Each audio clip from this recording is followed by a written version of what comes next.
Hi, hi everyone, welcome back. So today we'll tell you about the select command in the MySQL. So before that I have to select the database. Let's see what are the databases available here. Show databases.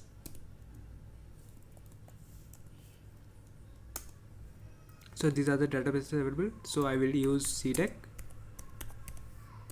You need to use the use keyword, database changed, show tables, select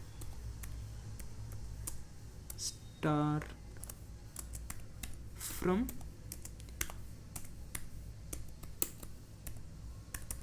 underscore 1 semicolon. This is how you can extract the data. Thank you.